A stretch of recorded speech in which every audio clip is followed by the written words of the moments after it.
अस्सलामुअलैकुम, आप देख रहे हैं समा, मैं हूं रमीज अहमद और मैं हूं सिद्रा मीर। बुलेटिन का आगाज करते हैं। सबसे पहले बात करेंगे एनआरओ पर नून लीग के पैदर पे सवालात की।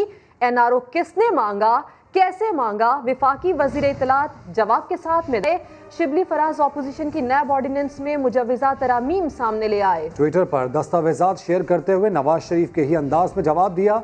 लिखा, हुजूर वाला ये हैं वो जराए और दस्तावेजात जिनकी विसातत से एनआरओ मांगा गया। लीग की क़यादत ने हर बार मुल्क और कानून से फरार का रास्ता इख्तियार किया। मुराद सईद और फवाद चौधरी ने भी ऑपोजिशन को आड़े हाथों लिया। नून लीग के सवालात पर हुकूमत का सख्त जवाब। वफाकी वजीर इत्तलात शिबली फराज अपोजिशन की नैब ऑर्डिनेंस में मुजव्वजा तरमीम सामने ले आए। नवाज शरीफ के मशहूर जुमले हुजूर वाला ये हैं वो जराए के साथ दस्तावेज ट्विटर पर शेयर कर दी। हुजूर ये हैं वो जराए। लिखा, तारीख गवाह है, नून लीग की क़यादत ने हर बार मुल्क और कानून से फरार का रास्ता इख्तियार किया।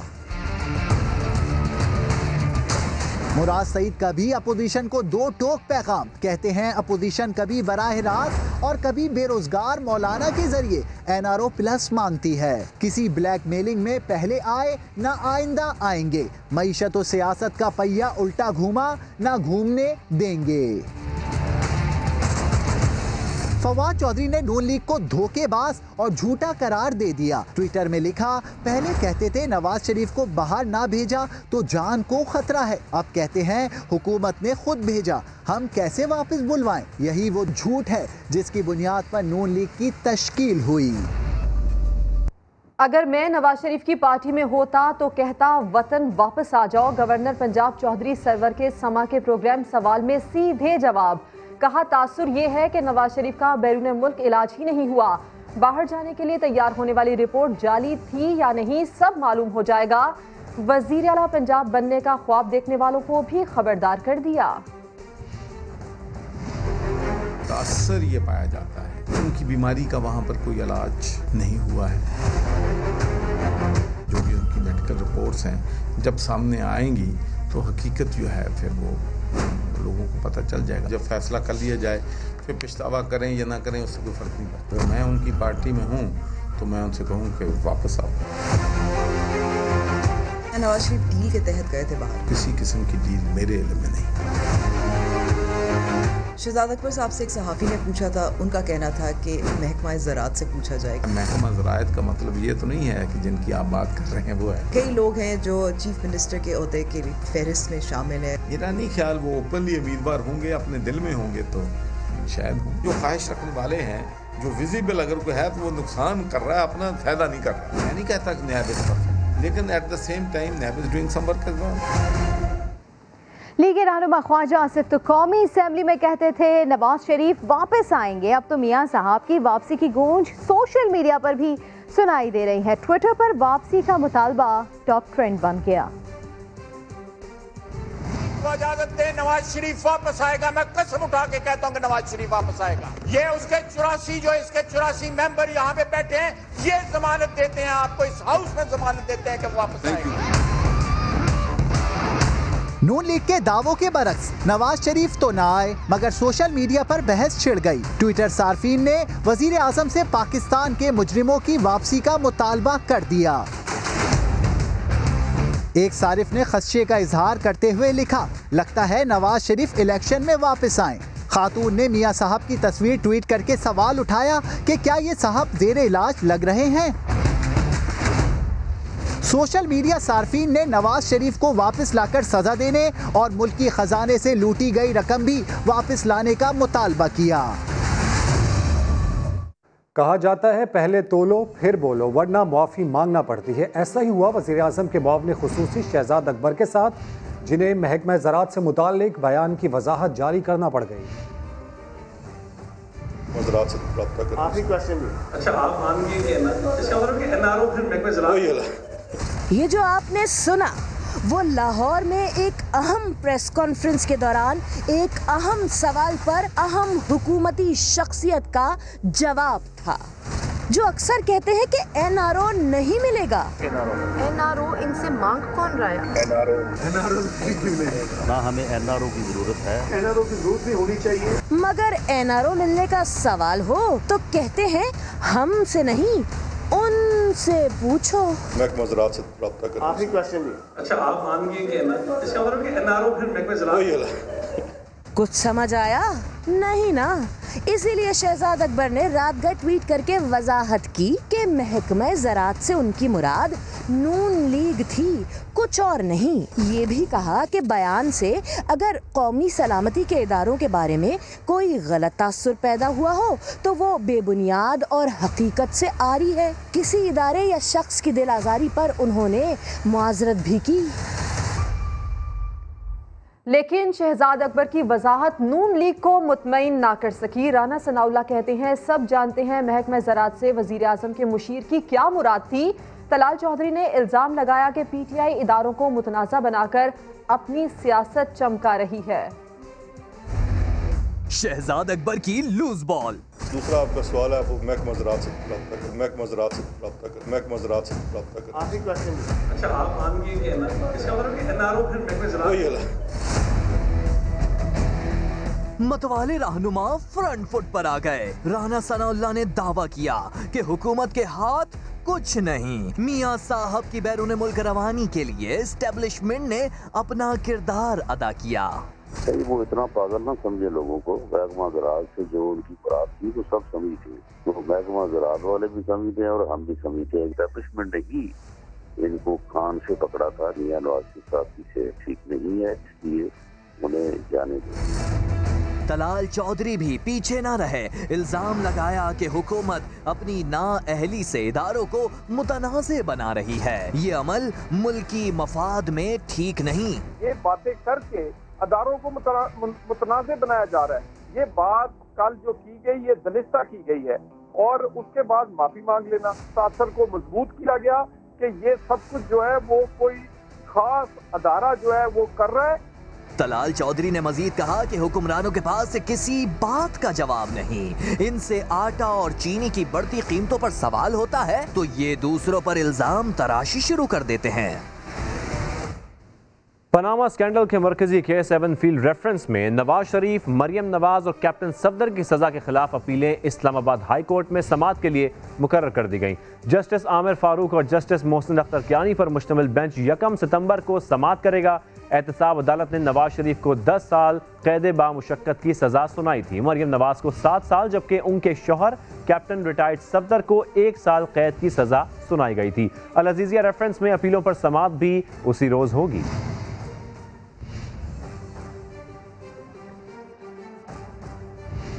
एहसन इकबाल का एंटी मनी लॉन्ड्रिंग एक्ट के तहत किसी भी पाकिस्तान की 6 माह के लिए नाकाबिले जमानत गिरफ्तारी का बयान मुशीर बराए एहतसाब ने लीगी रहनुमा के बयान को सफ़ेद झूठ करार दे दिया। कहा ये लोग एनआरओ चाहते हैं जो किसी सूरत नहीं मिलेगा।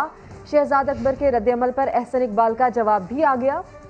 इससे मुताल्लिक सुहेल रशीद की रिपोर्ट आपको दिखाते हैं। दिखाएंगे अभी आपको ये बताएं कि एहसन इकबाल का एंटी मनी लॉन्ड्रिंग एक्ट के तहत किसी भी पाकिस्तानी की 6 माह के लिए नाकाबिले जमानत गिरफ्तारी का बयान मुशीर बराए एहतसाब ने लीगी रहनुमा के बयान को सफ़ेद झूठ करार दे दिया। कहा कि ये लोग एनआरओ चाहते हैं जो किसी सूरत नहीं मिलेगा।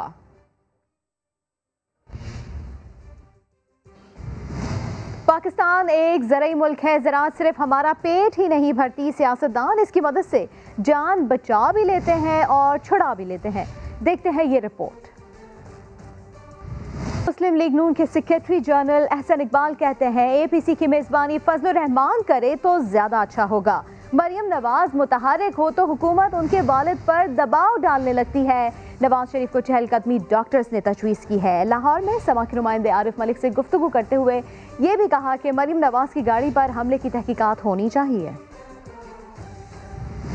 हम सब एपीसी के लिए मुतहर्रिक हैं और जो अपोजिशन जमातों के कायदीन हैं वो आपस में रब्ता कर रहे हैं। हमें कोई इतराज़ नहीं होगा, हम इंशाल्लाह बिल्कुल होस्ट करेंगे। लेकिन मेरा ख्याल है कि पहले भी मौलाना फजलुर रहमान साहब इसे होस्ट करते रहे हैं, तो अगर वो इसे होस्ट करें तो ज़्यादा हमें खुशी होगी। मरियम नवाज साहबा जब वो मुतहर्रिक होती हैं तो आपने देखा है कि फिर वो उनके वालिद के तरफ ज़्यादा दबाव डालते हैं और अभी उनकी एक पेशी हुई थी, तो उसके बाद ये हुकूमत को फिर नवाज शरीफ साहब की बीमारी याद आ गई है। उनके लिए चहलकदमी डॉक्टर्स की तरफ से तजवीज़ की गई है। वो कोई वहाँ पर कोई अम्यूज़मेंट पार्क में तो नहीं जाते। इस बात की ज़रूर तहकीक होनी चाहिए कि उनकी बुलेट प्रूफ गाड़ी के ऊपर जिस तरह शीशा टूटा है, ये आम पत्थर मारने से बुलेट प्रूफ गाड़ी जो कि एक बहुत हाईएस्ट लेवल की हो, उसका शीशा ऐसे नहीं टूटता। यकीनन वो किसी हथियार से वार किया गया। रेजिक कराने के लिए आप लोग तैयार हैं इस बुलेट प्रूफ गाड़ी का अगर लेजर से हमला हुआ है? जी बिल्कुल, उसका मुआयना होना चाहिए और इसकी तहकीकात होनी चाहिए। शहबाज शरीफ क्यों नहीं आए? वो तो असेंबली में नहीं गए थे। तो उनकी वहाँ पे ज़रूरत नहीं थी ना। शहबाज शरीफ ने किस लिए जाना था? तलबी जो है वो मरियम नवाज साहिबा की थी। शहजाद अकबर साहब नैब के सुपर चेयरमैन हैं और जो नैब के चेयरमैन हैं वो इनके मतहत हैं और इनकी मतहती में काम करते हैं। ये साबित करें कि इनके पास क्या इख्तियार है जिससे ये कोई अदालत के केस को माफ़ कर सकते हैं। बड़ी अपोजिशन जमातों से मायूस मौलाना फजलुर रहमान ने छोटी जमातों से उम्मीद लगा ली। कहते हैं नून लीग और पीपल्स पार्टी आए या ना आए, तब्दीली सरकार के खिलाफ फैसला कुन मार्का जरूर होगा। JUI सरबरा ने 10 मुहर्रम के बाद हम ख्याल रहनुमाओं की बैठक बुलाने का फैसला भी कर लिया। नाकाम आज़ादी मार्च के बावजूद मौलाना एक बार फिर अक्टूबर में ही हुकूमत मुखालिफ तहरीक चलाने के लिए कोशा हैं। हम सब APC के लिए मुतहर्रिक हैं। पहले भी मौलाना फजलुर रहमान साहब इसे होस्ट करते रहे हैं, तो अगर वो इसे होस्ट करें तो ज़्यादा हमें खुशी हो। मुस्लिम लीग नून ने APC की क़यादत से हाथ झाड़ लिए हैं। अपोजिशन की दोनों बड़ी जमातें हुकूमत मुखालिफ तहरीक के लिए एक दूसरे के कंधे पर बंदूक रखकर चलाने की ख्वाहिशमंद थीं। अब शहबाज शरीफ साहब आपके सामने हैं, हमारा इंकलाब को लीड करने के लिए जवां कंधे हैं, जिम्मेदारी मैं इनको दूंगा। पहले आप के चक्कर में जियालों और मतवालों की ट्रेन छूट गई है। हमारा इंकलाब को जिम्मेदारी मैं इनको दूंगा। शहबाज शरीफ और बिलावल भुट्टो की टाल मटोल के बाद फजलुर रहमान ने तने तनहा मैदान में उतरने का फैसला कर लिया है। मौलाना ने आशूरा के बाद अपोजिशन की बैठक बुला ली है। JUI हलकों का दावा है कि पीपल्स पार्टी और नून लीग शामिल हो या न हो, हुकूमत मुखालिफ फैसला कुन मार्का जरूर होगा। इस्लामाबाद मार्च में भी दोनों बड़ी जमातों की बेवफाई के बाद फजलुर रहमान को शहर इख्तिदार से खाली हाथ लौटना पड़ा था। जो लोग शरीके साजिश थे, हम नाम भी उनका कैसे लें, कुछ उनमें दोस्त पुराने थे, कुछ बाइज्जत हमसाए। फजलुर रहमान जियाली और मतवाली क़यादत से हुकूमत मुखालिफ तहरीक पर यकसू ना होने का शिकवा भी कर चुके हैं। अगर हमारे कौल और फेल में तजाद हो, हमारे अमल में तजब्जुब हो, फिर आम आदमी का वो एतमाद हम हासिल नहीं कर सकते जो होना चाहिए। JUI सरबरा एक बार फिर अपोजिशन को मुतहर्रिक तो कर रहे हैं, लेकिन सवाल ये है कि मुस्लिम लीग और पीपल्स पार्टी एक बार फिर उन्हें मायूस तो नहीं कर देंगी। कराची में हालिया बारिशों के बाद से सुरजानी टाउन के मकीन मुश्किलात से दो चार हैं। बारिशों का पानी सीवरेज के पानी में मिलकर गलियों और घरों में दाखिल हो गया है। कुछ इलाका मकीन नकल मकानी पर मजबूर भी हो गए हैं। खुर्शीद आलम की रिपोर्ट।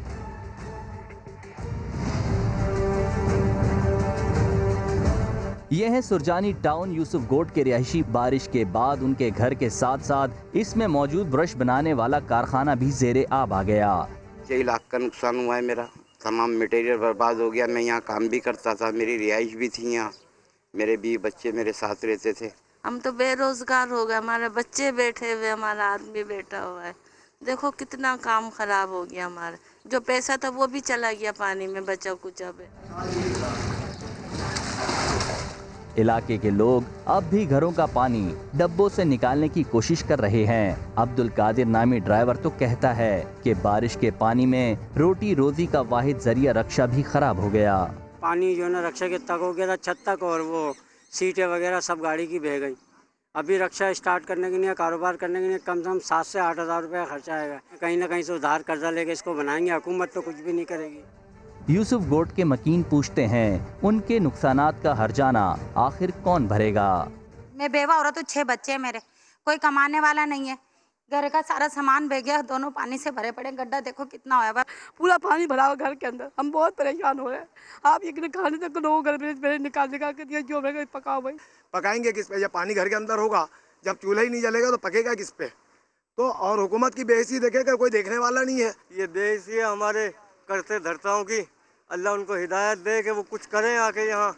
सुरचानी टाउन की अबतर सूरत हाल पर शहरी इंतजामिया तो मदद के लिए ना पहुंची, लेकिन पाक फौज के दस्ते पानी की निकासी के साथ साथ इलाका मकीनों को महफूज मुकाम पर मुंतकिल कर रहे हैं। कैमरामैन कामरानुद्दीन के साथ खुर्शीद आलम, समा, कराची। कराची से आपको खबर दें, जहां जुम्मे को होने वाली बारिश के दौरान न्यू कराची से गुजरने वाला नाला ऐसा बिखरा के 3 जानें निकल गया। एक ही खानदान के 3 फर्द की लाशें निकाल ली गई। रिपोर्ट करेंगे शाहनवाज अली कादरी।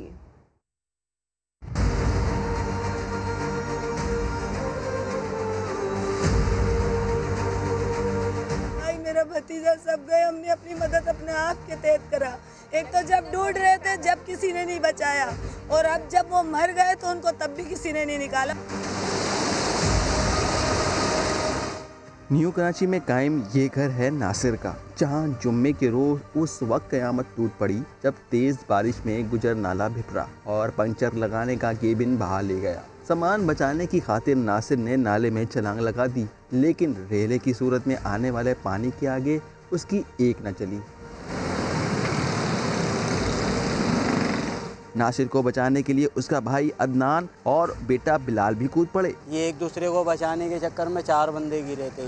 तीनों की कैबिन थी यहाँ पे कोने पे नाले के, वो दीवार गिरी है और तीनों डूब गए। कैबिन बचाते हुए डूबे कि ये वाहिद जरिया था कमाने का। वाक़े में जांबाग दोनों नासिर और इसके भाई की लाश तो गुज़िश्ता रोज ही निकाल ली गई, लेकिन आज बिलाल की लाश घर पहुँची तो हर आंख अश्क बार थी। ये नाले इन्होंने घेरे करे किसके लिए? कि कब्र बनाने के लिए? कोई इन्होंने सदियां पुरानी नीचे है वो पानी इतना ऊपर जा रहा है। नासिर 5 बच्चों का बाप था और बिलाल सबसे बड़ा बेटा था। मुतासरा खानदान ने हुकूमत से मदद की अपील भी की है। कैमरामैन मोहसिन अली के साथ शाहनवाज अली कादरी, समा, कराची। कराची में जुमे को होने वाली बारिश Orangi town sector 15 block D के मकीनों का सब कुछ बहा कर ले गई। लोगों ने किस तरह अपनी जानें बचाई, देखते हैं सलमान अहमद की रिपोर्ट में। ये मनाजिर हैं कराची के इलाके औरंगी टाउन के। जुम्मे को बारिश से सेक्टर 15 में औरंगी नाला बिफरा और 9 फीट ऊंची लहरों ने तबाही मचा दी। घरों की दीवारें गिर गईं, पानी सब कुछ बहा कर ले गया। जितने सामान थे बहुत सामान बह गया, किचन का सामान पूरे बह गया, राशन पानी जितना कुछ लाया इंसान सारा खाना खत्म हो गया। बिल्कुल समझे कि सारी तबाही हो गई, जान बच गई है। किराया घर में रहती है तो मालिक मकान बेचारे खींच के ले गए, इतने पानी आ गए तो ऊपर चले गए, समझे कुछ भी नहीं बचा बेटा। इलाका मकीन कहते हैं कि गुज़िश्ता 10 साल से हर साल तेज बारिश से ऐसी सूरत हाल का सामना करना पड़ता है, इसीलिए सैलाब से बचने के लिए दरवाजों के आगे ऊंची दीवारें बना ली। ब्लॉक्स और सीढ़ी के जरिए घर में दाखिल होते हैं। सब खत्म हो जाता, सब कुछ खत्म हो जाता सिवाय जान का। काउंसलर आते हैं, थोड़ी बहुत मूवी बना के बिरयानी बांट के चले जाते हैं, ठीक है ना। तो हमारे हुक्मरान से गुजारिश है कि ये इलाके को देखें, नाले के जो मसले मसाइल है, इलाके का मसले मसाइल है, उसको हल करें। इलाका मकीन कहते हैं कि औरंगी नाले के करीब रहने वालों को इसी तरह तकलीफदेह सूरत हाल से गुजरना पड़ रहा है, मगर हुकूमत नाले की सफाई का काम कराने के लिए कोई इकदाम नहीं कर रही। कैमरामैन मरगूब हुसैन के साथ सलमान अहमद, समा, कराची। कराची वालों तैयार हो जाओ, कराची में मजीद 150 मिलीमीटर तक बारिश होने का इम्कान है। महकमा मौसमियात ने खबरदार कर दिया। जो बारिशों का सिलसिला चल रहा है कल परसों से, उसको हम आगे भी 2-4 रोज के लिए देख रहे हैं। बल्कि आज से भी हम कर रहे थे एक्सपेक्ट, लेकिन वो उतनी बारिश ना हो सकी। रात को हो सकता है कुछ हल्की बारिश हो जाए, लेकिन कल परसों और उसके बाद 2-3 दिन लगातार हम बारिश देख रहे हैं पूरी सिंध में। थरपारकर से लेके बेपोखास, बद्दीन, ठट्टो, सांगड़, नवाबशाह, इवन अपर सिंध में भी जहाँ पे जकबा, सखर, लाकाना, साधु, तो इस तरह से कराची आगे सारी एरिया, हैदराबाद सारी एरिया इसमें आ जाएगी। तो ये काफ़ी हैवी स्पेल होगा और काफ़ी इसमें बारिश तो है। टोटल भी काफ़ी होगा और 24 आवर्स का भी काफ़ी होगा, क्योंकि किसी किसी जगह पे बहुत ज़्यादा भी हो सकती है। इसके का मतलब है कि 100-150 मिलीमीटर तक भी जा सकती है। और आपको बताएं कि न्यू कराची में बारिश के बाद मुख्तलिफ इलाकों में सड़कों की हालत बहुत ख़राब है। इस वक्त समा के नुमाइंदे खुर्शीद आलम वहीं मौजूद हैं, उनसे जानते हैं। जी खुर्शीद, आगाह कीजिएगा। या बिल्कुल, बारिश के बाद के असरात ये हैं कि सुरजानी की सूरत हाल तो हम आपको दिन भर दिखाते रहे, लेकिन अब इस वक्त सूरत हाल ये है कि बारिश के बाद सुरजानी से मुत्तसिल जो आखिरी आबादी है, जो पुरानी आबादी है कराची की, जिसको न्यू कराची कहा जाता है, उसका भी बहुत ज़्यादा बुरा हाल है। सड़कों पर पानी अब तक मौजूद है। 5F और 5J के दरमियान ये सड़क 2 मिनट की चौरंगी से डी का मोड़ की तरफ आती है, जो न्यू कराची का एक मशहूर इलाका है, डी का मोड़। और सबसे अहम बात यह कि यहाँ पर भी मुख्तलिफ सवारियाँ गुजरती हैं, लेकिन इस सड़क पर गंदा पानी अब भी मौजूद है, जिसको साफ़ नहीं किया गया। सड़क बुरी तरह टूट फूट का शिकार है। गुजरने वाली हर गाड़ी हिचकोले खाती हुई, झटके खाती हुई गुजरती है। 5J की तरफ जाने वाली सड़क जो है, उस पर भी ये सूरत हाल है। और इस सड़क पर भी नाला मुकम्मल तौर पर कचरे से भरा हुआ है, उसकी सफाई नहीं हुई है। खुर्शीद आलम अपडेट कर रहे थे। पीपल्स पार्टी सिंध को और हम पाकिस्तान को अपनी मां समझते हैं। मेयर कराची वसीम अख्तर सिंध हुकूमत पर बरस पड़े, उनकी गुफ्तगू आपको सुनवाते हैं। 4 सड़कें बनाई जा रही हैं। 4 से 6 महीने की टाइमलाइन दी है। सेंट्रल गवर्नमेंट से ये पैसे मिले हैं, तो हम बैठ के ये सड़कें शुरू कर रहे हैं ना। वसाइल मिलते तो डिलीवर होता। सुप्रीम कोर्ट ने इंक्रोचमेंट रिमूव करने के लिए इख्तियार दिया था, तो इंक्रोचमेंट रिमूव हुई है ना। पार्टी की गवर्नमेंट से ये पूछता हूँ, 7वें जिले का क्या आपने यहाँ की आवाम से पूछा? आप बोलते होगे कि मैं पाबंदी नहीं हूँ, जो मर्जी करूँ, जंगल का बादशाह हूँ। वो तो हमें पता है आपने 71 में क्या किया था इस मुल्क के साथ। ये कराची है मेरे भाई। जब आप सिंध को अपनी माँ बना लेते हो, तो आज पाकिस्तान को हम अपनी माँ बनाते हैं। मलीर में डिस्ट्रिक्ट बना के कौन से 4 चांद लगा दिए थे मलीर में। औरंगी में जो डिस्ट्रिक्ट बनाया उसका हाल तो देखो जाके। कराची में जो KMC को फंक्शंस दिए हैं, उसमें वो महकमे अपने पास रख लिए जिसमें पैसे बनते हैं। किमाड़ी डिस्ट्रिक्ट बना रहे हो, तो जितने रेवेन्यू के एरियाज हैं वो अपने किमाड़ी में डाल दिया। आपको शौक है पैसे का, अवाम के मसाइल हल करने का शौक नहीं है आपको। कराची डिवाइड करके सिर्फ पैसे कमाने हैं। महाजिर कौमी मूवमेंट के चेयरमैन आफाक अहमद ने सिंध में शहरी इलाकों पर मुश्तमिल जनूबी सिंध सूबा बनाने का मुतालबा कर दिया। के जहन में ये कन्फ्यूजन नहीं होनी चाहिए कि फारूक सत्तार साहब के हवाले से कोई रिमर्स चल रही। मेरा कतई उनसे कोई रब्ता नहीं हुआ, ना कोई ऐसी बात है। और ये कोई शैतानी अगर कर रहा है, तो हम सबको इस किस्म की चीज़ों की हौसला शिकनी करनी चाहिए। इस शहर को जब 7 हिस्सों में आप तकसीम कर रहे हैं, तो 7 की जगह आप 10 हिस्सों में तकसीम कीजिए। अजला बनना कोई बड़ा मसला नहीं है। कराची के बाकी अजला को भी आप जिला ईस्ट, वेस्ट और नॉर्थ और सेंट्रल कहने की बजाय वहाँ के अजला का नाम रखिए। डिस्ट्रिक्ट सेंट्रल का नाम लियाकताबाद रखा जा सकता है। शहर से जो सूबाई बजट बनता है, उस सूबाई बजट में को लगभग 92% रेवेन्यू इस शहर से जाता है। सूबाई गवर्नमेंट ने उसमें से हमें कोई हिस्सा नहीं दिया। शहर पर वफाक पैसे खर्च करने को तैयार नहीं है। ये अज़बियत का बदतरीन मुजाहरा है। और ये शहर पानी में डूब रहा है। इस शहर के लोग पीने के पानी को तरस रहे हैं। इस शहर के लोग ट्रांसपोर्ट के लिए तरस रहे हैं। और आप इस शहर की तबाही पर कुछ करने के लिए तैयार नहीं। उर्दन के मारूफ आलमी जरीदे 500 मुस्लिम ने वज़ीर आज़म इमरान खान को मैन ऑफ द ईयर करार दे दिया। फहरिस्त में और किस किस शख्सियत का नाम है, आपको दिखाते हैं इस रिपोर्ट में। उर्दन के मारूफ जरीदे द मुस्लिम 500 ने 2020 की इशाअत में इमरान खान को मुसलमान दुनिया का सबसे बड़ा लीडर करार दे दिया। जरीदे ने लिखा है कि इमरान खान ने 22 साल जद्दोजहद के बाद वज़ारत उज़्मा तक का मुश्किल सफर तय किया। हुकूमत का पहला साल इमरान खान के लिए बहुत सख्त था। मईशत डामाडोल थी, एहतिसाब और करप्शन जैसे बड़े इम्तिहानात सामने थे। द मुस्लिम 500 लिखता है कि इमरान खान ने हुकूमत संभालते ही बड़े चैलेंजेस का सामना किया। उनकी अहम कामयाबियों में भारत के साथ पुरअमन ताल्लुकात का फ़रोग़ है। जरीदे ने इमरान खान के तारुफ में कैंसर अस्पताल शौकत खानम प्रोजेक्ट का खास जिक्र किया है। 1992 क्रिकेट वर्ल्ड कप का हवाला भी शामिल किया गया है। लाहौर में नामालूम अफराद मां को कत्ल करके 14 साल बेटी को अपने साथ ले गए। लड़की कुव्वत गोयाई और समात से महरूम है। रियाज अहमद की रिपोर्ट। अफसोसनाक वाकया पेश आया गुज़श्ता रात रजा ब्लॉक में। खानदान के सरबराह घर वापस आए तो बीवी को खून में लथपथ देखा। 20 साला बेटी भी घर से गायब थी। इनामुल हक के मुताबिक माँ बेटी घर में अकेली थी। सजदे की सूरत में थी, सर फटा हुआ था बहुत ज्यादा, और वहाँ से मैंने 15 को फ़ोन किया। वो 10 मिनट बाद आए।